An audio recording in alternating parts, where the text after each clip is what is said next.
주말 내내 진짜 소파에 딱 붙어서 밀린 드라마도 보고, 배달 음식도 시켜 먹고, 낮잠까지 정말 푹 잤는데, 막상 월요일 아침에 눈을 딱 뜨면 온몸이 막 두드려 맞은 것처럼 피곤할 때 있잖아요. 아마 지금 이 방송을 듣고 계신 여러분도 이런 좀 억울한 경험 무조건 한 번쯤은 있으실 겁니다. 아, 그렇죠. 저도 엄청 자주 겪는 일입니다. 네, 우리는 보통 내 몸이 가만히 멈춰 있으면 뇌도 쉬고 있다고 착각하거든요. 근데 과연 여러분의 뇌도 진짜로 푹 쉬고 있었을까요? 오늘 저희 심층탐구의 미션은 바로 이겁니다. 눈에 안 보이는 그 휴식, 그리고 치유라는 엄청 주관적인 영역을 철저하게 과학적인 데이터로 한번 낱낱이 파헤쳐보는 거죠. 진짜 완벽한 타이밍에 고르신 주제예요. 마침 오늘이 2026년 4월 7일이잖아요. 당장 이틀 뒤죠. 4월 9일부터 대한민국 치유관광산업 육성에 관한 법률이 본격적으로 시행이 됩니다.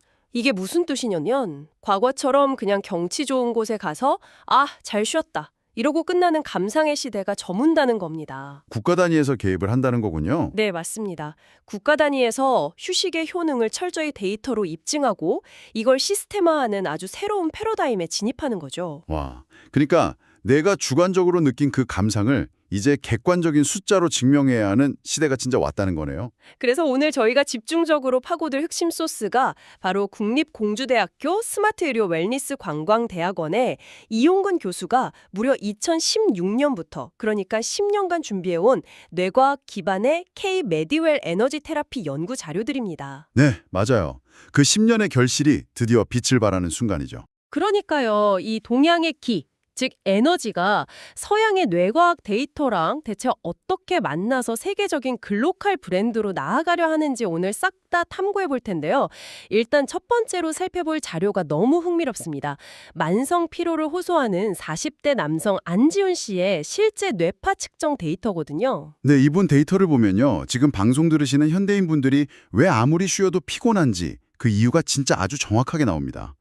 연구팀이 뉴로하몬이라는 정밀 뇌파 기계로 이 남성의 뇌 상태를 읽어냈거든요. 뉴로하몬이요? 수치가 어땠나요? 결과를 보면 뇌의 어떤 물리적인 기본 네트워크 자체는 꽤 평범했어요. 근데 특정 수치들이 정말 심각하게 무너져 있었단 말이죠. 초기 정서종합 점수가 100점 만점에 23점이었고요. 자기조절 능력은 무려 29점이었습니다. 잠깐만요. 100점 만점에 20점대라고요? 그거는 뇌가 일상적인 스트레스 자극을 아예 그냥 전혀 처리하지 못하고 있다는 뜻 아닌가요? 정확합니다. 방어막이 아예 없는 거랑 마찬가지죠. 저는 이 수치 딱 보자마자 바로 스마트폰이 떠올랐어요. 왜 화면은 분명 까맣게 꺼져 있어서 폰이 쉬고 있는 것 같은데 백그라운드에 지도 앱, 무슨 쇼핑 앱, 거기다 엄청 무거운 게임 앱까지 수십 개가 쳐져 있는 거죠. 그래서 주머니 속에서 혼자 막 엄청 뜨거워지고 배터리는 줄줄 새는 그런 상태예요. 와, 진짜 완벽한 비유네요. 맞습니다. 뇌가 스스로 브레이크를 못 밟고 끝없이 에너지를 낭비하는 거예요. 그 상태가 계속되면 뇌는 24시간 내내 방어태세를 취하게 되거든요. 보통 이 점수가 40점 밑으로 떨어지면 뇌는 사실상 끊임없는 비상 상태로 인식을 합니다. 40점도 비상인데 23점이면 진짜 심각하네요. 그러니까요. 정서 점수 23점이라는 건 외부에서 아주 작은 자극이나 충격만 와도 완충작용이 전혀 안 돼서 곧바로 짜증이나 분노로 폭발해버리는 상태라는 거죠. 실제로 당시 그 안 씨의 스트레스 지수도 37로 매우 높게 측정이 됐고요. 듣기만 해도 피곤해집니다. 근데 이 엄청난 과부하 상태의 뇌에다가 K-메디웰 요가 명상 에너지 테라피를 딱 2시간 동안 진행했잖아요. 그랬더니 데이터에 진짜 흥미로운 변화가 나타났어요. 네, 2차 데이터를 보면 정말 극적이죠. 맞아요. 뇌균형 종합 점수가 92점으로 무려 14점이나 폭등을 했고요. 스트레스 지수는 37에서 33으로 유의미하게 하락을 했습니다. 전문가님, 대체 이 테라피가 구체적으로 뇌에 어떤 물리적인 작용을 한 건가요? 여기서 아주 중요한 포인트가 하나 나옵니다. 이 테라피의 핵심은 뇌파를 억지로 강제적으로 억누르는 게 아니라는 거예요. 오히려 동기화에 초점이 맞춰져 있습니다. 특정 동작이랑 호흡, 그리고 기 에너지를 통해서 뇌가 스스로 알파파를 만들어내도록 유도하는 거죠. 알파파요? 그게 나오면 뇌가 어떻게 달라지나요? 뇌에서 알파파가 활성화되면 좌뇌랑 우뇌가 정보를 교환하는 물리적인 네트워크, 전문 용어로 동시성이라고 하는데요. 이 동시성이 극대화가 됩니다. 좌우 뇌 연결 점수가 80점에서 85점으로 5점이나 올랐거든요. 아, 그러니까 서로 엇박자를 내면서 에너지만 엄청 낭비하던 두 명의 연주자가 비로소 하나의 악보를 보고 완벽한 하모니를 만들어내기 시작했다. 뭐 이렇게 볼 수 있겠네요. 네, 아까 스마트폰 비유하셨잖아요. 강제로 전원을 뽑아서 앱들을 끄는 게 아니라 하나씩 아주 안전하게 정상 종료를 시켜주면서 시스템 메모리를 싹 확보해 준 겁니다. 아, 이 데이터 보면서 이게 단순한 홍보용 자료가 아니구나, 진짜 과학이구나 하고 느낀 지점이 딱 하나 있어요. 어떤 부분이죠? 그 자기 조절 점수요. 다른 수치들은 뭐 폭등을 했는데 이거는 29점에서 32점으로 고작 3점 올랐거든요. 변화가 되게 미미하잖아요. 아, 정말 아주 예리한 포인트를 짚어주셨어요. 그게 바로 뇌과학이 보여주는 아주 냉정한 현실입니다. 단 2시간 테라피 받았다고 해서 뇌의 근본적인 자기조절 엔진 자체가 하루아침에 완전 새 걸로 교체될 수는 없어요. 일시적으로 시스템을 안정시킬 수는 있어도 자생력을 완벽히 갖추려면 추가적인 과정이 꼭 필요하거든요. 아, 그래서 연구팀이 추가 처방을 내린 거군요. 네, 그래서 연구팀이 SMR, 즉 12에서 15Hz 대역의 뇌파를 유도하는 뉴로피드백 훈련이랑 일상적인 유산소 운동을 반드시 병행하라고 권고한 겁니다. SMR 훈련이요?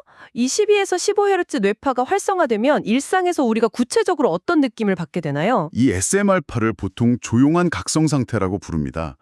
테니스 선수가 상대방 서브를 딱 기다릴 때를 한번 상상해 보세요. 네네, 몸을 낮추고 기다리는 그 순간이요? 맞아요. 그때 몸의 근육은 완전히 이완돼서 불필요한 긴장은 하나도 없거든요. 근데 정신은 날아올 공을 향해서 고양이처럼 엄청 또렷하게 집중되어 있죠. 이 이완과 각성이 공존하는 특수한 상태를 스스로 만들어내는 훈련을 반복해야 한다는 겁니다. 와, 무술 고수들이 명상할 때 나오는 그런 뇌파 같네요. 그러니까 주말에 그냥 아무 생각 없이 멍 때리면서 가만히 누워있는 게 제대로 된 휴식이 아니라 이 이완과 집중의 균형을 맞추는 적극적인 훈련이 병행되어야 한다는 거군요. 맞습니다. 그래야 스트레스 상황이 와도 뇌가 타격을 안 입고 자기 조절 엔진을 팽팽 돌릴 수 있는 거죠. 좋습니다. 자, 그리고 안시 데이터를 보다가 제 시선을 완전히 사로잡은 또 다른 수치가 있었습니다. 테라피 이후에 수면 종합 점수가 59점에서 무려 69점으로 10점이나 올랐어요. 그냥 단순하게 생각하면 피로가 풀려서 잠을 푹 잤구나 하고 넘길 수 있잖아요. 근데 이 수면 점수가 뇌과학적으로 왜 그렇게 치명적으로 중요한 건가요? 이 지점을 우리가 좀 더 큰 그림이랑 연결해 봐야 합니다. 수면은 단순히 눈 감고 쉬는 게 아니에요. 생존을 위한 물리적인 세척 과정이라는 걸 꼭 이해하셔야 합니다. 혹시 글림페틱 시스템이라고 들어보셨나요? 림프계 같은 건 들어봤어도 글림페틱 시스템은 솔직히 처음 듣는데요? 뇌 안에서 무슨 일이 일어나는 건가요? 이게 2013년에 처음 발견이 됐고요. 2015년에 세계적인 학술지 네이처에 발표되면서 뇌과학계를 완전히 뒤집어 놓은 발견이거든요. 쉽게 말하면 뇌의 심야 청소 시스템입니다. 심야 청소 시스템이요? 밤에 청소부가 돌아다니나요? 비슷합니다. 우리가 깊은 수면, 그러니까 논냄 수면 상태에 깍 빠지면요. 우리 뇌를 구성하는 신경교 세포들의 크기가 물리적으로 쪼그라듭니다. 약 60%까지 줄어들어요. 와, 60%나요? 절반 이하로 확 줄어드는 거네요. 네, 그렇게 세포들이 수축하면 세포랑 세포 사이에 평소에는 없던 엄청 거대한 공간, 일종의 물길이 열리게 되죠. 바로 그 순간 뇌척 수액이 이 공간으로 막 강하게 밀려 들어와서 낮 동안 뇌가 활동하면서 쌓인 각종 대사 노폐물들을 문자 그대로 시원하게 씻어내는 겁니다. 와, 세포가 쪼그라들면서 물길을 열어주고 뇌를 씻어낸다. 진짜 인체의 신비네요. 그럼 반대로 만약에 아까 안시처럼 엄청난 스트레스 때문에 불면증에 시달리거나 깊은 잠에 못 들면 대체 어떻게 되는 겁니까? 그러면 세포가 안 쪼그라들겠죠. 물길이 안 열리니까 청소부들이 뇌 안으로 아예 들어갈 수가 없게 되는 겁니다. 더 무서운 건 씻겨나가지 못하고 뇌에 그대로 남은 쓰레기들의 정체예요. 이게 바로 베타 아밀로이드나 타우 같은 수용성 독성 단백질들이거든요. 베타 아밀로이드? 그거 치매 원인 물질 아닌가요? 정확합니다. 이 독소들이 밖으로 배출이 안 되고 뇌세포에 막 엉겨붙어서 굳어지면 주변 신경세포를 막 죽이기 시작해요. 결국 알츠하이머 같은 치매는 물론이고 온갖 심각한 뇌파 관련 질환을 유발하는 직접적인 원인이 되는 겁니다. 세상에. 그러니까 여러분이 어젯밤에 막 스트레스 받아서 뒤척이고 잠을 설친 그 시간 동안 그냥 단순히 오늘 하루 몸이 좀 찌푸둥하고 마는 게 아니었다는 뜻이네요. 청소되지 않은 독소들이 지금 여러분의 뇌세포에 그대로 차곡차곡 쌓이고 있었다는 뜻입니다. 네. 아주 무서운 이야기죠. 그렇다면 K-메디웰 에너지 테라피가 수면 점수를 높였다는 건 그냥 기분 좋게 잠이 잘 오는 수준이 아니네요. 멈춰있던 뇌의 글림파틱 시스템, 즉 물리적인 생존 스위치를 다시 탁 켜주었다는 뜻이군요. 완벽한 요약입니다.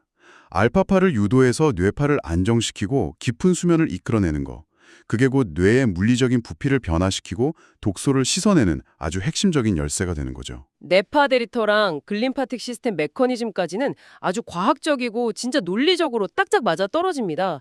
근데 전문가님, 여기서 제가 좀 날카로운 질문 하나 던져보겠습니다. 네, 언제든 환영합니다. 솔직히 이 테라피의 중심축 중 하나가 결국 동양의 기, 즉 보이지 않는 에너지잖아요. 네, 뇌파를 안정시킨다는 것까지는 알겠어요. 근데 이 눈에 보이지도 않는 기 에너지가 인간의 생사를 결정짓는 심각한 물리적 질병까지 직접 고칠 수 있다. 이거는 너무 철학적인 얘기 아닙니까? 약간 비약 같은데요? 과학적인 데이터를 다루는 입장에서 보면 무조건 가질 수밖에 없는 아주 합리적인 의심입니다. 그래서 제가 이용근 교수와 우용구 교수가 2008년에 진행했던 아주 충격적인 실험 데이터를 하나 꺼내보겠습니다. 인공 감염된 래트, 즉 생쥐에서의 기치료 효과라는 논문이에요. 쥐한테 기 에너지를 쏘았다는 건가요? 네, 살아있는 특수 무균 생쥐, SPF쥐들의 다리 관절에다가 황색 포도상구균이라는 환용성 세균을 주입했습니다. 그것도 치사량 수준으로요. 인위적으로 심각한 폐혈증을 유발한 거죠. 이 세균이 혈액을 타고 전신으로 쫙 퍼지면 장기들이 다 망가지거든요. 치사량이면 쥐들이 버티기 힘들었겠는데요. 네, 결과가 어땠냐면요. 기치료를 전혀 받지 않은 대조군의 쥐들은 심한 염증이랑 같이 간이랑 비장이 막 퉁퉁 부어오르더니 단 13일 만에 100% 전원 폐사했습니다. 치사량을 주입했으니까 13일 만에 싹 다 폐사한 건 예상된 수순이네요. 그럼 기치료를 받은 그룹의 데이터는 좀 달랐습니까? 매일 30분씩 기치료를 받은 쥐들은요. 놀라지 마세요. 13일 뒤에 100% 생존했습니다. 네. 100% 생존이요. 네, 한 마리도 안 죽었어요. 심지어 부검을 해봤더니 생존한 쥐들의 체내에서 처음에 주입했던 포도상구균이 아예 분리조차 안 됐습니다. 검출이 안 된 거예요. 그 치명적인 세균이 몸 안에서 완전히 싹 사라져버린 거죠. 아니 잠깐만요. 항생제 같은 물리적인 약을 투여한 것도 아닌데 눈에 보이지 않는 에너지 치료만으로 세균을 박멸했다는 건 솔직히 진짜 믿기 어려운데요. 기 에너지가 무슨 만화에 나오는 레이저 빔처럼 세균을 직접 타격해서 태워버리기라도 한 건가요? 바로 그 지점에서 많은 분들이 기치료의 메커니즘을 완전히 오해하십니다. 에너지가 외부에서 몸 안으로 들어가서 세균을 직접 빵 쏴서 죽인 게 절대 아니에요. 그럼 어떻게 세균이 사라진 거죠? 국내외 면역학 교차 연구들을 쫙 종합해보면 답이 나옵니다. 기 에너지가 몸에 투입되었을 때 생쥐 체내에서 일어나는 가장 뚜렷한 물리적 변화가 있어요. 바로 핵심 면역세포인 T림프구의 활성도가 50% 이상 엄청나게 급증한다는 사실입니다. 아, 그게 무슨 뜻인지 알겠습니다. 그러니까 기 에너지가 밖에서 바이러스를 직접 때려잡은 게 아니네요. 백신으로 치면 무선 와이파이 신호를 쩍 보내서 원래 컴퓨터 시스템 내부에 잠들어 있던 백신 프로그램을 강력하게 깨워버린 거네요. 생쥐의 자체 면역력이 극대화되면서 몸 스스로가 그 치명적인 세균들을 능동적으로 막 탐식해서 잡아먹어버렸다 이 말씀이시죠? 와, 정확합니다. 완벽한 비유예요. 외부의 에너지가 생명체가 원래부터 가지고 있던 항상성, 즉 자기 스스로를 방어하고 원래의 정상 상태로 되돌리는 그 시스템을 완벽하게 재가동시킨 겁니다. 보이지 않는 에너지가 생물학적인 면역 하드웨어를 확실하게 통제할 수 있다는 강력한 증거인 셈이죠. 와, 항상성 회복이라 확실히 충격적인 데이터네요. 근데 전문가님, 아무리 그래도 생쥐의 폐혈증 치료랑 인간의 일상적인 회복은 스케일이 좀 전혀 다른 문제 아닙니까? 이 쥐 실험 데이터를 인간의 현실, 더 나아가서 치유 관광이라는 거대한 산업적 스케일로 바로 연결하기에는 좀 논리적인 틈이 꽤 커 보이는데요. 아, 그렇게 생각하실 줄 알고 제가 그 간극을 메워줄 아주 드라마틱한 일화를 하나 준비했습니다. 이 에너지가 인간의 물리적 회복에 실제로 어떻게 작용하는지 보여주는 사례예요. 이용근 교수가 네팔의 포카라에서 연구년으로 머물 때 있었던 일입니다. 아, 저도 그 기록 유튜브 영상으로 찾아봤어요. 네팔에 있는 어느 한국 식당 주인이 계단에서 엄청 심하게 굴러떨어지셨잖아요. 그래서 다리에 부목이랑 깁스를 칭칭 감고 진짜 열흘 동안 절대 안정을 취해야 하는 심각한 상황이었습니다. 목발 없이는 아예 서 있지도 못하는 상태였죠. 맞아요. 서양의학의 진단만 맹신하고 누워있던 그 식당 주인을 교수가 설득해서 기치료 세션을 시작했습니다. 딱 30분씩 4회, 총 2시간 동안 테라피가 진행됐어요. 진짜 그 영상 결과가 너무 충격적이었습니다. 처음 30분 만에 환자가 스스로 비틀비틀 균형을 잡더니 2시간 뒤에는 아예 부목을 다 떼어버리고 식당 안을 성큼성큼 걸어 다니셨잖아요. 자막에 완전 정상 보행이라고 뜰 정도로 완벽하게 걷는 걸 보고 저 진짜 제 눈을 의심했습니다.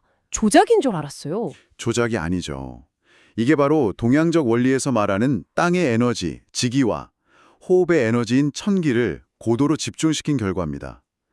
뼈와 근육이 물리적으로 다시 결합하는 걸 방해하고 있던 막힌 기혈을 뻥 뚫어준 거예요.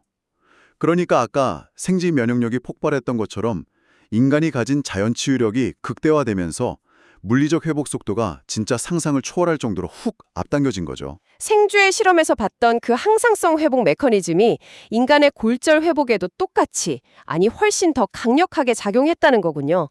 좋습니다. 근데 제가 지금 가지고 있는 방송 자료를 보니까 전문가님께서 이 K-메디웰의 시대적 비전을 갑자기 동양 최고의 고전인 주역이랑 연결해서 분석을 하셨더라고요. 네, 제가 그랬죠. 솔직히 저희 지금까지 막 뇌파 데이터 얘기하고 뭐 T세포 면역학 이야기하면서 완전 과학적으로 접근하고 있었잖아요. 근데 갑자기 웬 고대 철학입니까? 이런 철학적이고 신비주의적인 접근이 오히려 글로벌 치유 관광의 과학적 시스템화에 좀 방해가 되는 건 아닐까요? 충분히 그렇게 느끼실 수 있습니다. 갑자기 웬 주역이냐 하실 텐데요. 제가 주역을 인용한 건 무슨 기륭화복을 점치기 위한 그런 신비주의가 절대 아닙니다. 동양의 무형적인 에너지, 즉 기를 서양의 유형적인 데이터인 뇌파로 완벽하게 번역해낸 이 거대한 시스템의 방향성을 설명해야 하거든요. 근데 이 방향성을 가장 완벽하게 보여주는 개념적 프레임워크가 바로 주역의 마지막 두 궤입니다. 개념적 프레임워크요? 구체적으로 어떤 궤가 이 치유 관광의 미래를 설명한다는 건가요? 먼저 주역의 63번째 궤인 수화기제입니다. 물은 아래로 흐르고 불은 위로 타오르는 성질이 있잖아요. 근데 이 궤는 물이 위에 있고 불이 아래에 있습니다. 그럼 어떻게 될까요? 불이 아래에서 위로 타오르니까 위에 있는 물이 끓겠네요? 바로 그겁니다.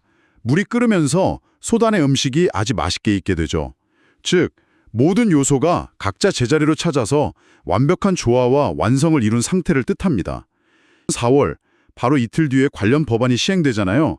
이건 K-메디웰이 동양의 철학과 서양의 뇌과학을 융합해서 치유관광이라는 아주 완벽한 법적, 시스템적 토대를 드디어 갖추게 되었음을 상징하는 겁니다. 솥 안에 음식이 완성되었다? 그러니까 산업화의 단단한 기반이 드디어 마련되었다는 뜻이군요. 근데 이게 끝이 아니라는 말씀이시죠? 네, 수화기제는 동시에 촉일종란이라는 아주 무서운 경고를 담고 있습니다. 처음엔 길하지만 나중엔 어지러워진다는 뜻이에요. 즉, 완성의 달콤함에 취해서 매너리즘에 빠지는 걸 극도로 경계하라는 거죠. 그래서 주역의 진짜 마지막 64번째 궤가 바로 화수미제입니다. 화수미제요? 불이 위에 있고 물이 아래에 있으니까 이건 아까랑 반대로 서로 만나지도 못하는 완전 미완성 상태 아닙니까? 완성을 뜻하는 63번째 궤 뒤에 왜 갑자기 미완성의 궤가 오는 거죠? 바로 그 점이 핵심이에요. 주역은 완성을 끝으로 보지 않습니다. 화수미제는 비록 지금 당장 솥에 물을 끓이지 못하는 미완의 상태 같지만 새로운 순환을 향한 영원한 시작이자 무한한 가능성을 의미하거든요. 영원한 시작이요? 네, 이 궤의 형상을 보면 아주 어린 여우가 큰 바다를 건너기 위해서 조심스럽게 꼬리를 탁 적시는 모습이에요. 이제 막 K-메디웰이라는 완성된 뇌과학 시스템을 들고 글로벌 치유 시장이라는 저 거친 바다로 첫 발을 내디디는 글로컬라이제이션을 비전을 정말 완벽하게 운유하고 있는 겁니다. 듣고 보니까 주역이 그냥 점술이 아니라 이 거대한 산업의 라이프 사이클을 보여주는 구조적인 언어였군요. 동양의 기에너지를 서양의 객관적 언어인 뇌파 데이터로 증명해냈고 이게 수화기제. 그리고 이제 그 데이터를 바탕으로 전 세계 치유 관광의 표준을 완전히 새롭게 쓰기 위해 나아간다. 이게 화수미제. 와, 이렇게 연결이 되네요. 맞습니다. 결국 K 메드웰이 대한민국을 넘어 전 세계에 제시하는 미래는 아주 명확합니다. 치유는 더 이상 추상적인 느낌이나 감상의 영역이 아니에요. 당신의 뇌파 동시성이 얼마나 상승했고 스트레스 방어막의 물리적 볼륨이 어떻게 줄어들었으며 자는 동안 글림파텍 시스템이 정상 가동돼서 뇌의 독소를 얼마나 배출했는가, 이걸 객관적인 수치로 증명하고 관리하는 진짜 데이터의 시대가 열린 겁니다. 정말 압도적인 비전이네요.